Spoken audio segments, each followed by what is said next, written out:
the Child Mind Institute. We're a national nonprofit that supports children and families with gold standard mental health care, advice, and resources that is all online and accessible to everyone. During the COVID-19 crisis, our telehealth resources include diagnostic, treatment, and of mental health and learning disorders. Additionally, we have 30-minute phone consultations, we have bereavement and grief support groups, we also have remote neuropsych evaluations, and that's just a sample. Please visit childmind.org/telehealth in order to learn more. So today I'd like to talk about supporting college students and young adults during quarantine. And I'd like to answer your questions on this as well as anything else you're wondering about. Post your questions in the feed and we'll also post links to helpful resources from childmind.org. Remember that we're here every day and we look through your questions daily. So I'd like to get started on talking about college students, which is actually a very important topic or population for me. I love college students. They're actually my favorite to work with. And what I'd like to talk about when I'm answering questions today, we did receive some questions beforehand that I'd like to share with you all today. And the lens that I'll be coming with is just thinking about motivation and strength.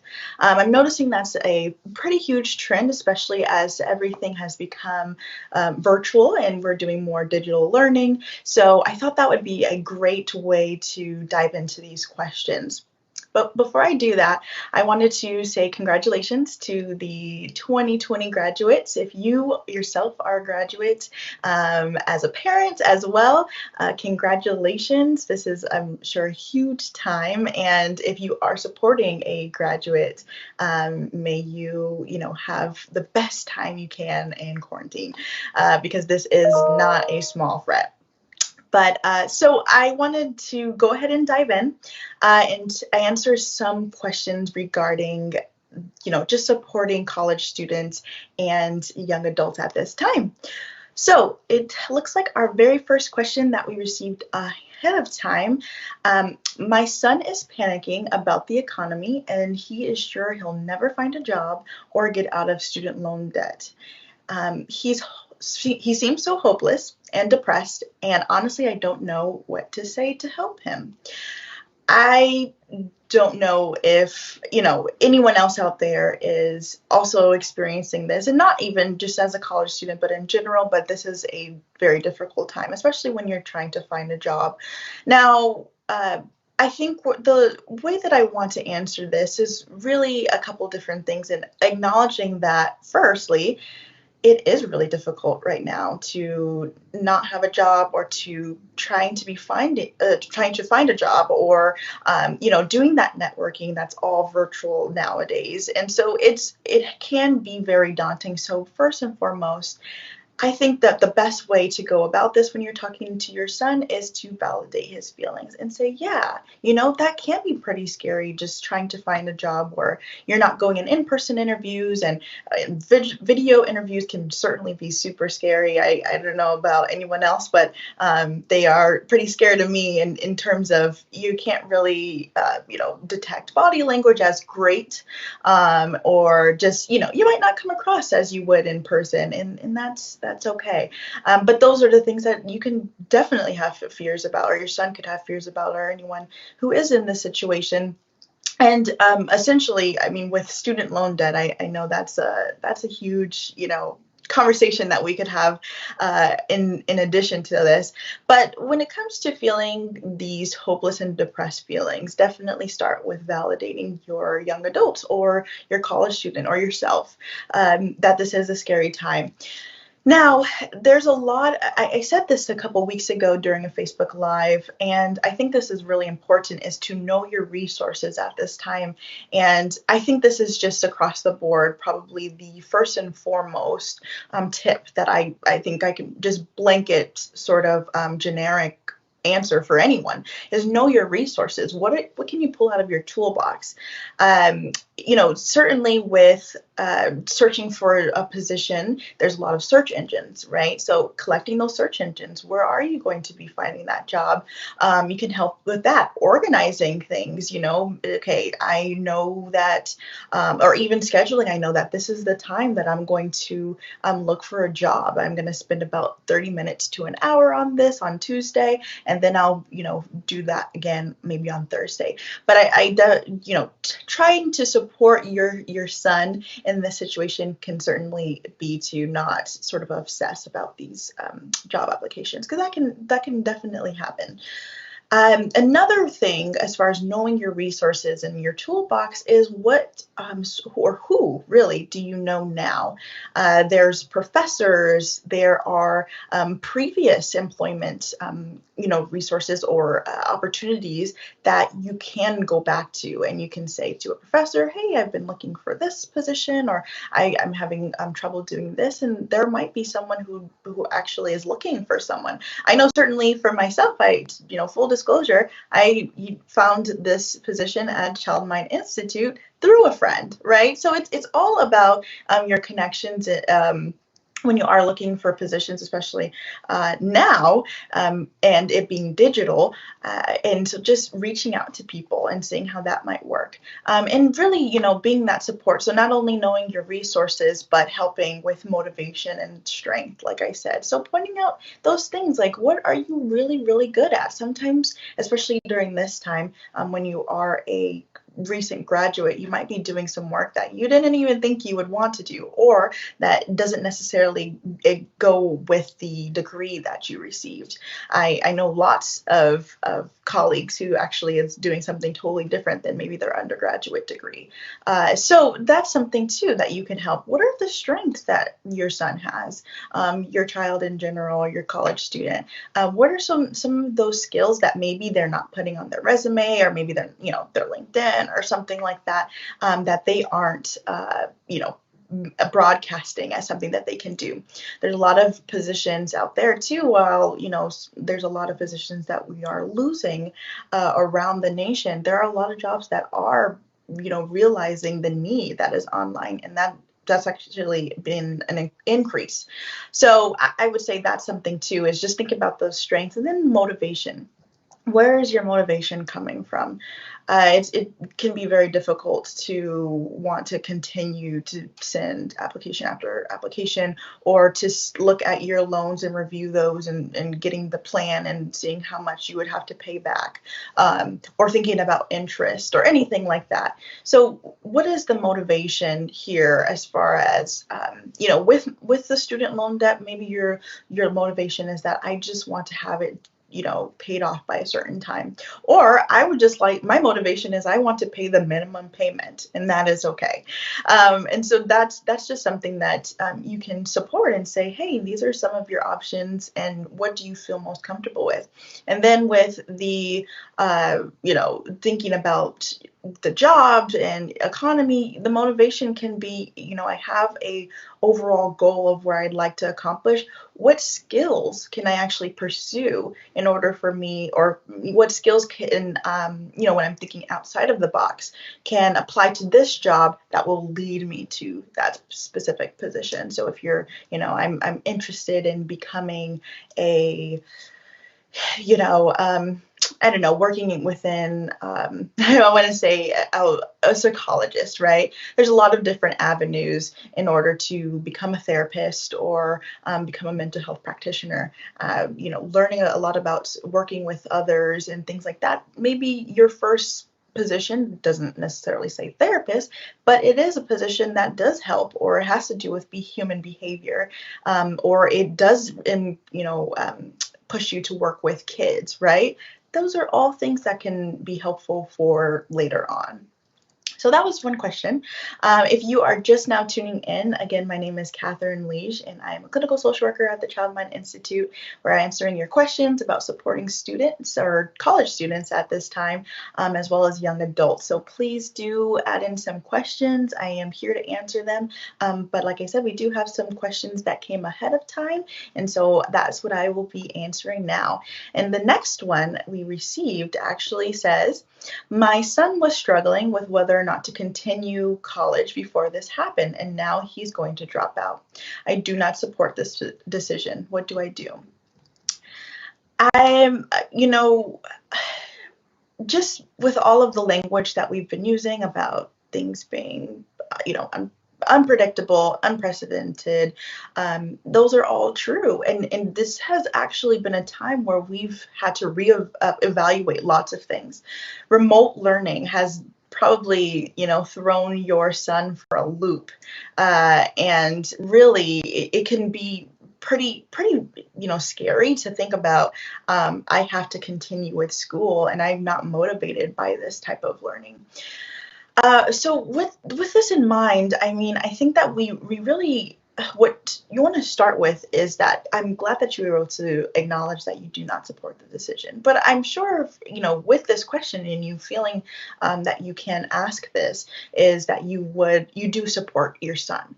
And so that's the difference here is you do not support this decision, but you do support your son. And I think that's where he really would really need that help, is that knowing I do have the support from my parent, although they don't support exactly what it is that I'm doing. And really understanding where is it coming from. There's could be lots of underlying comments or concerns from your son, whether it's the remote learning or it's just he's not feeling he's doing that well, or he's just not passionate about what he originally wanted to study. There's lots of different things, and that's where you bring yourself back to what is the motivation, what is the strength, but also what are your resources. So if your son says, I really am not interested in this topic or this subject anymore because I'm actually interested in this, let's explore that. I mean, this is the time, right, to explore. And really, this is a good time to explore their motivations. And, you have to have a motivation. You have to know your motivation and really know it well and what kind of ways you're motivated in order for you to receive or obtain change or development. So in this question, I did all of that to say that, you do support your son, maybe not necessarily his decision, but it is a good time to explore what exactly are those barriers, and then knowing how to help him with that. So tackling what kind of ways would he be motivated to either, stay in school or to find something that he's more passionate about, and what are his strengths. Really, really think about what are those strengths of your son, because I think that can also be a way to get, make him feel even more supported. And I think that's what he really needs right now. But I'm so proud to share that the Child Mind Institute has gone borderless, and we are now offering telehealth appointments. And so we're going to take a quick break for a commercial, and we will be back very soon. The Child Mind Institute is a national leader in children's mental health and learning disorders. In the face of the coronavirus pandemic, we are here to support all families. Whether you need help with remote learning, stress management techniques, or support for children who are in distress, the Child Mind Institute is available to help your family cope during this challenging time. We're here for you wherever you are. To request an appointment, visit childmind.org/telehealth.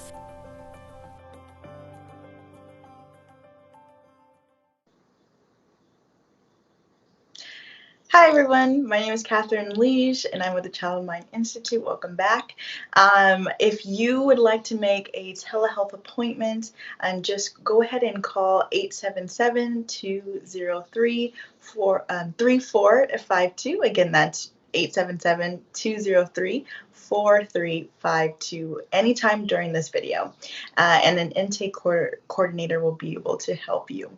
You can also make an appointment through our website, which is at childmind.org/telehealth, and you'll find the link in the comments below. So welcome back, and my name again is Catherine Liege. Please, any questions you may have about supporting college students at this time, we are happy to answer them. I am here with some more questions, but again, feel free to add anything that you might be interested in knowing.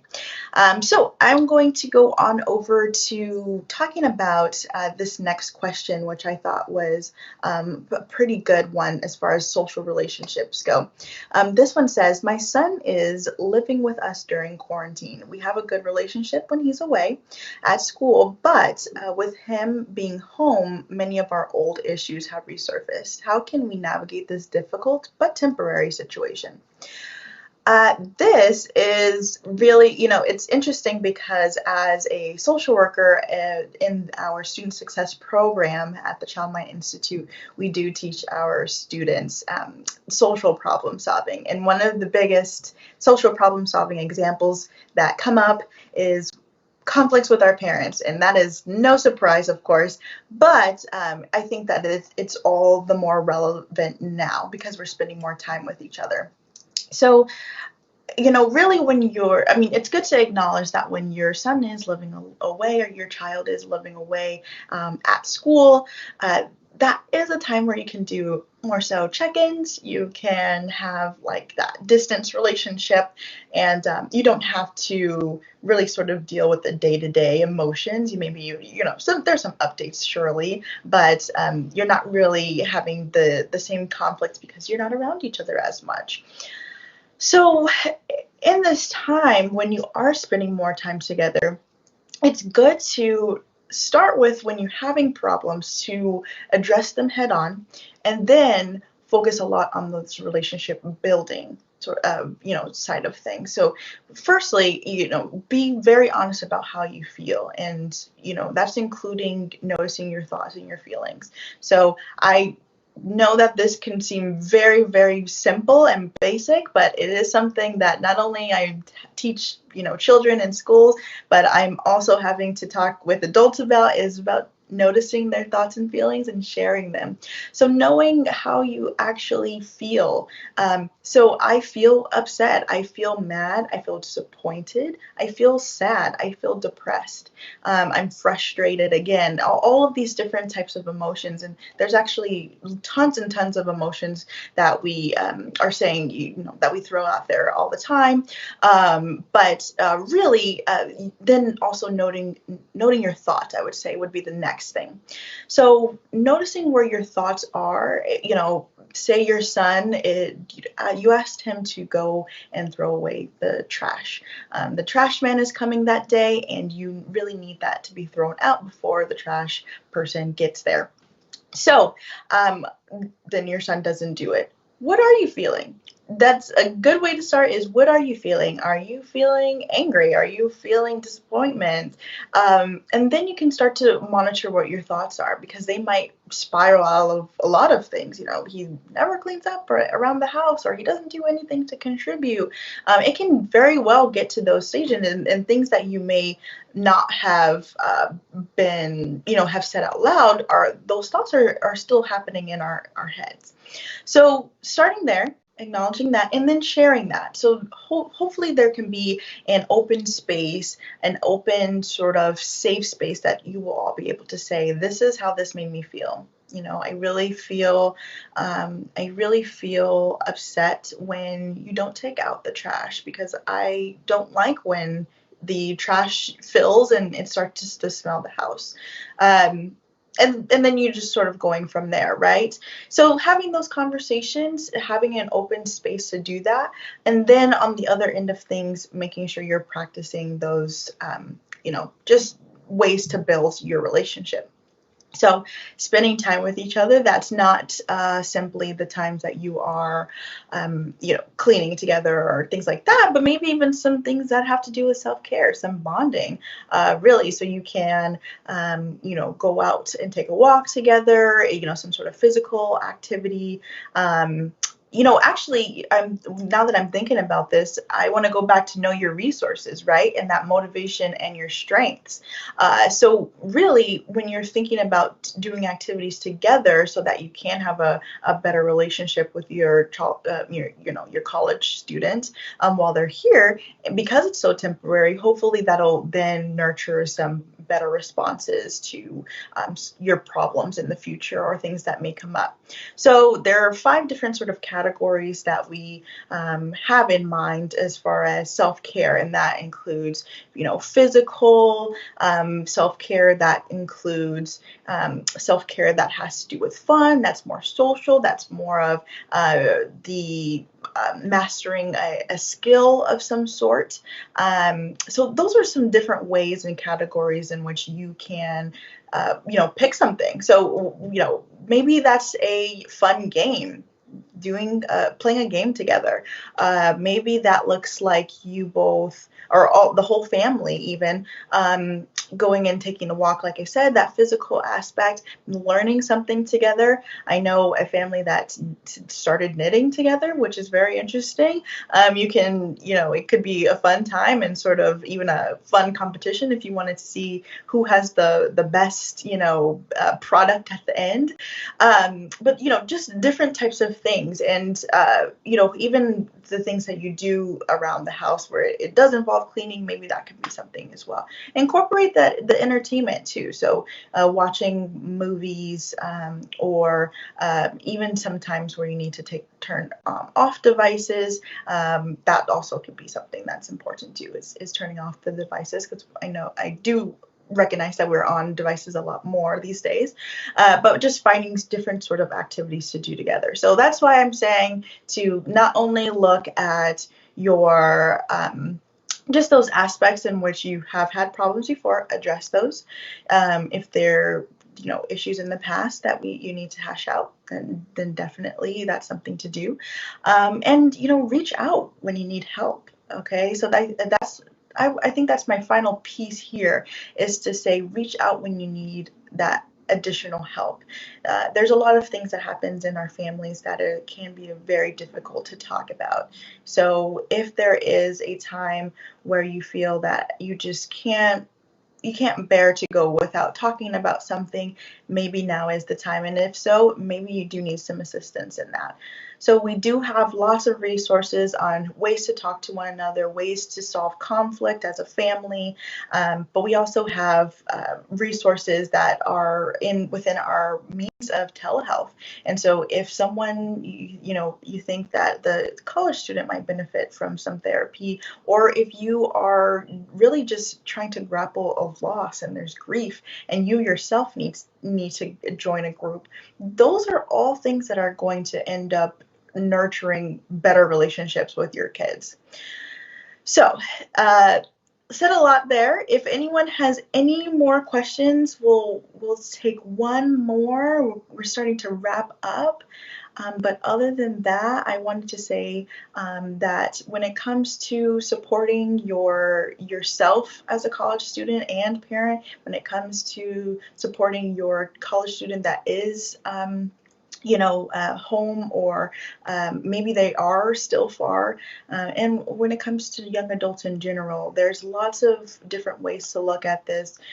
Where, being in this pandemic, whether it be job related or building those relationships or strengthening your family or romantic relationships, there's all something, that can be, we have resources, and knowing your resources, knowing your motivation, and knowing your strengths is what's going to really help you to get past any obstacles.